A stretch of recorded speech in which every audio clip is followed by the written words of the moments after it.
Hi everybody and welcome to TNT. Hope you're well wherever you are today. A bright sunny day here in my home in Phuket. It's my last week living in Phuket. I'll be a Panga resident after this Sunday. The big move. So not sure what's going to be happening with the Grumpy Old Ben program. We'll have to figure out probably a bit of a pre-record before we do that. But thanks for those people that joined in yesterday's program, also the live program on Saturday. And before I go any further, just two quick things.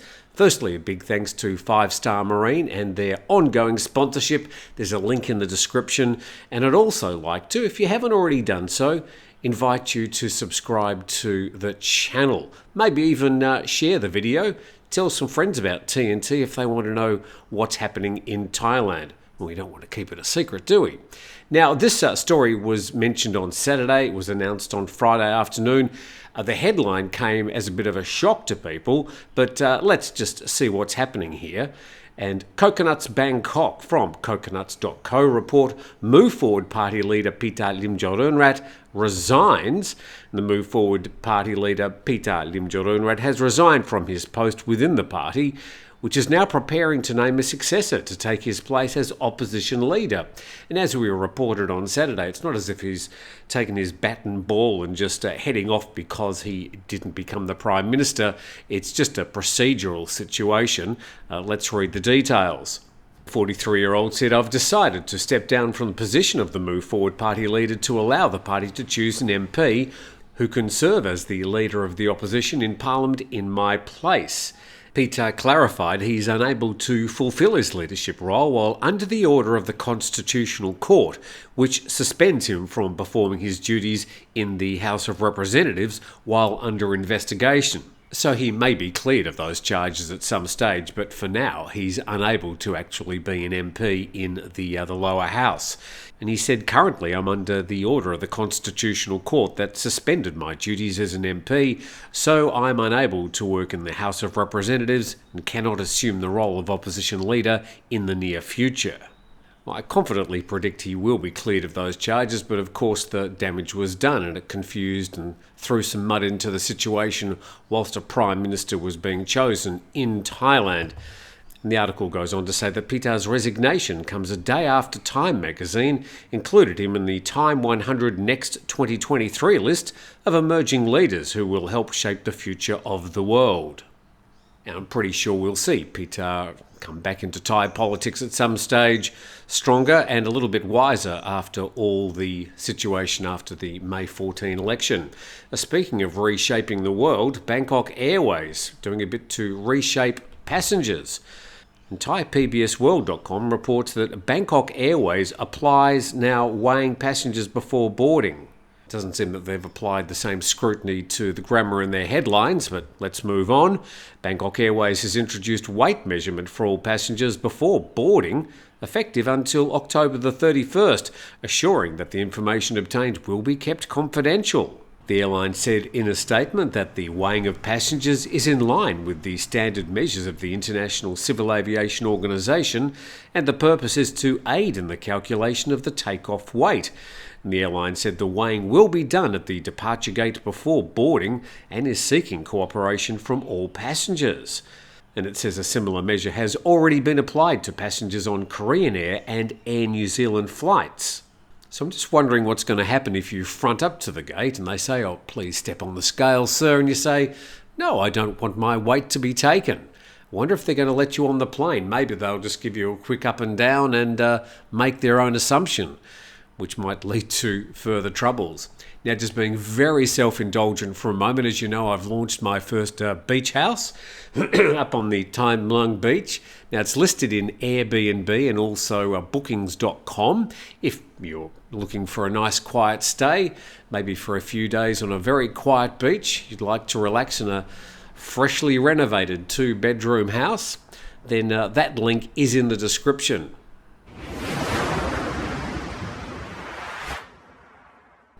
Monday the 18th of September. Thank you for joining us on our TNT, whipping around Thailand, checking some of the main news stories. The next set of stories come under the heading of Crackdowns. Let's see what the government's up to. And this from the patianews.com, reporting Thailand's new government to crack down on call centre scams. And the Ministry of Digital Economy and Society is stepping up its efforts against call centre scams amid increasing reports of such activities.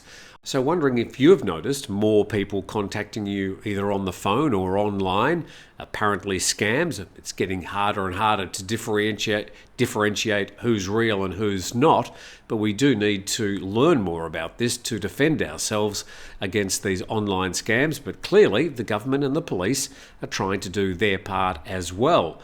It says the Digital Economy and Society Minister has recently announced the government intensified efforts to combat the growing problem of call centre scams in Thailand.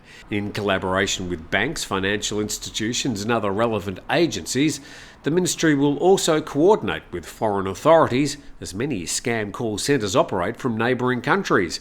Illegal amendments to fraud laws may also be forthcoming.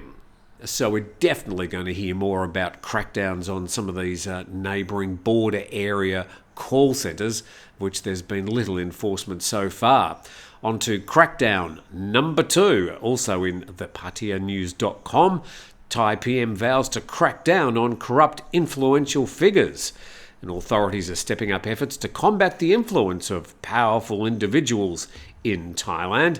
The PM, Sita Tawisin, has pledged decisive action against any influential figures who abuse their authority. And the Prime Minister assured that outside influences, whether from investment groups or criminal organisations, would not be tolerated in police operations. The Premier's guaranteed swift action, particularly in cases involving corruption or misconduct. And we're aware of the story that he's mostly referring to there, but we will have an update on that story shortly as well. But to crackdown number 3, Thai PBS World reporting PM orders working committees to tackle illegal narcotics. And a working group has been set up to tackle illegal narcotics with the active participation of the military and the aim of reducing the problem within a year. Now, he's not the first Prime Minister to try and tackle illegal narcotics. Thailand's got a particular problem with its neighbouring countries and a very porous border. I don't think we'll be seeing a return to the Thaksin Shinawatra-like war on drugs in the early 2000s, but it seems that they are going to be stepping up enforcement at least.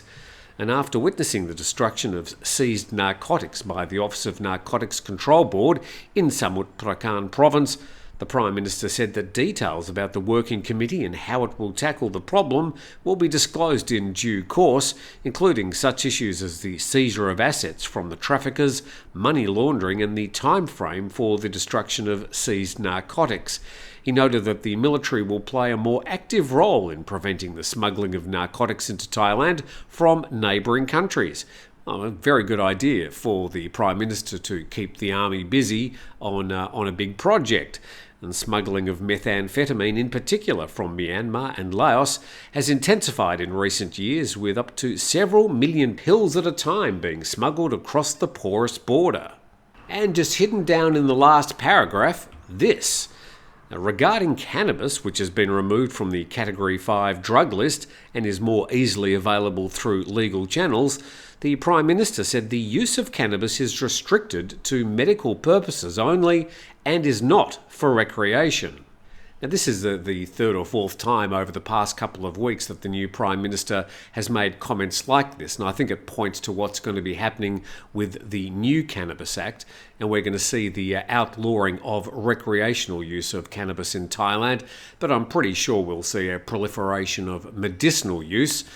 What that means for all the retail shops around the country, I just don't know. But I think at least this statement and statements made over recent weeks give a pointer to what we might be seeing in any future Cannabis Act in Thailand. So a busy week ahead for me as I pack up. I really hate packing, hate moving generally, but hopefully this one will be for a while as we move from the island of Phuket, where I've spent the past 12 years, just north, about 20 minutes drive from the top of Phuket, to my new home in the Thai Mueang beach.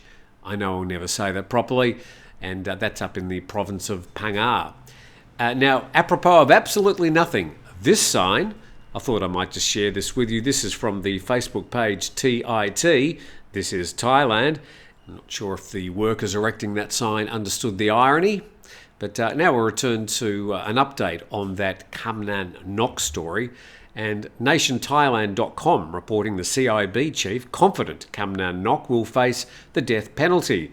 And that's not a photo of the CIB chief, that's Surachat Hakpan. And Praween Chanklai, also known as Kamnan Nok, who allegedly ordered the shooting of a highway police officer at a birthday party on September the 6th, will face the death penalty. This is from the commissioner of the CIB. Evidence and witness statements pointed to the premeditated murder and an attempt to conceal evidence at Praween's residence in Nakhon Pathom province. And Police Major Sivakorn, who was an inspector with the Highway Police's second command, was shot dead at the party. And the murder reportedly stemmed from an argument over a promotion. According to eyewitnesses, Praween's alleged henchman approached the dining table and opened fire on Sivakorn. Another police officer was injured by the bullets, and Tananchai was killed in a shootout with CIB police in Kanchanaburi 2 days later. And then the Nation Thailand goes on to list some of the photos that were shown to the public and the media, showing some of the evidence collected from the CCTV outside the home of Kamnan Nok, and captions on those CCTV screenshots, not in English, of course. They were presented to the Thai media. The story goes on, only 8 of the more than 20 police present were seen helping the victim to the hospital after the shooting, said Surachat. The arrest either ran or hid. He said some police, including senior police, lied and said they tried to help, but video footage showed that they ran away. And he said this is unacceptable. They will face both legal charges and disciplinary punishment. And in another story from NationThailand.com, 14 policemen face charges for failing to help protect comrades in a dinner party tragedy. And down the bottom of that article it says, Surachat said data retrieved from closed-circuit TV recordings at Praween's home proved that most people at the party had provided false statements, and a corrections official was sacked for dumping the CCTV recordings in water. I wonder where he got that idea. And moving on to this story from Radio Free Asia, and Cambodian farmer says raising rats for food has boosted his family's income. I'm not really sure what you think about rats, but I don't find them particularly cute. Something about the tail. Anyway, and the rats at this farm number more than 100. They're not pets. And Moy Cameroon is a farmer, and he's raising the rats as food. And rats are not only consumed in Cambodia, but also in other countries in the region, including Thailand, China, and India. Now, living here after 12 years, I can't say that I've really heard much about rats being consumed as food. Now, if you've heard more about that, or indeed if you've consumed rat, tell us what it tastes like. Usually people would say, oh, it's a bit like a cross between chicken and fish. Anyway, be interested to hear what you say if you've consumed rat. And the rats do not cost a lot to raise. The largest expense is building a shed to house them, and their food is negligible. Additionally, these Thai rats are better than the local domesticated and wild breeds because they do not emit such a foul odour. Oh yes, we much prefer those nice clean Thai rats. And once the rats have matured and fattened up to around 1 kilogram or more, they can be taken to market and sold for around about $5 to $6 per head. And there are no domestic regulations on breeding or raising rats or selling their meat. And then the article's last word is yet. So there may be a future of rat exporting from Cambodia. And with that, I hope I haven't interrupted your breakfast or your lunch. But thank you very much for watching TNT today. Once again, an invitation to subscribe. A big thanks to 5 Star Marine, and a big thanks to you for watching. And we look forward to seeing you tomorrow.